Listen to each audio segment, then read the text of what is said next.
আসসালামু আলাইকুম। আমি শারমিন আক্তার টুম্পা। আমার বাসা হচ্ছে মোহাম্মদপুর। আমি পড়াশোনা করেছি মোহাম্মদপুর কেন্দ্রীয় কলেজ থেকে। সেখান থেকে আমি অনার্স কমপ্লিট করছি। তো মাস্টার্স আর করা হয় নাই।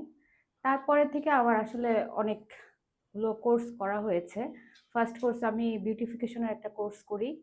তো ওইটা নিয়ে কিছু করব, এটা চিন্তা করে করা হয় নাই। মানে কাজে লাগবে এটা ভেবে নিজের স্বাস্থ্যে। তারপরে আমি হচ্ছে শেফ কোর্স করি। শেফ কোর্সটা আমার খুব ভালো লাগতো।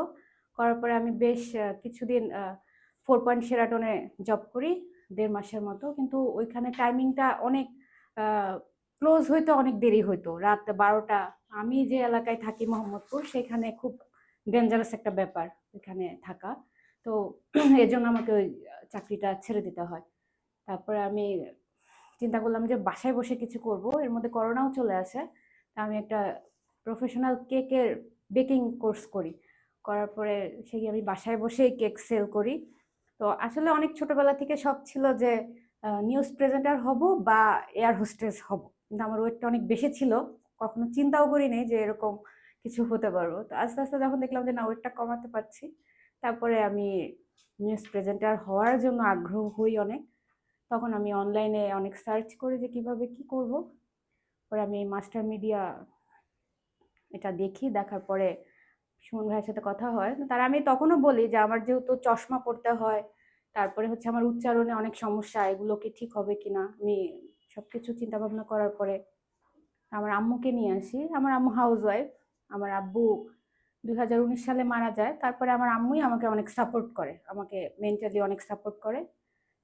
আমি বাসায় বসে থাকতে থাকতে একদম বোর হয়ে যাচ্ছিলাম যে আমি, এমনও একটা পর্যায়ে গেছে যে আমি বেঁচে আছি কিসের জন্য আমি এইটা রিয়েলাইজ করতে পারতাম না যে আমি কেন বেঁচে আছি। এমনও গেছে যে থাকবো না, ভাল লাগে না কিছু। আমি তারপরে ভাইয়ার সাথে কথা বলি, সব আমার এভরিথিং সবকিছু বলি। ভাই আমাকে অনেক অনেক উৎসাহ দেয়। দেওয়ার পর তখন মনে হয় যে না, আমার তো এই কারণেই বাঁচতে হবে, যে আমার একটা লাইফ আছে।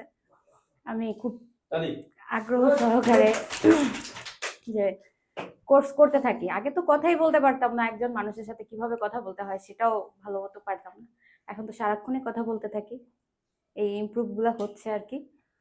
তো আমি এখন নিজেকে নিয়ে খুব বিজি থাকি। আমি আগে আয়নাও দেখতাম না যে আমাকে দেখতে খুব বাজে লাগতেছে বা এরকম কিছু।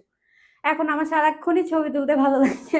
সারাক্ষণই আমি আয়না দেখি, আমার কি করতে কি মানে আমার খুব ভালো লাগে জিনিসগুলো। এখন আমি খুব এনজয় করতেছি এই লাইফটা।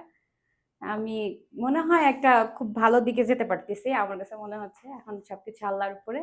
যদি আমি একটা ভালো চ্যানেলে ঢুকতে পারি, আমার জন্য মানে খুব বেস্ট। আমি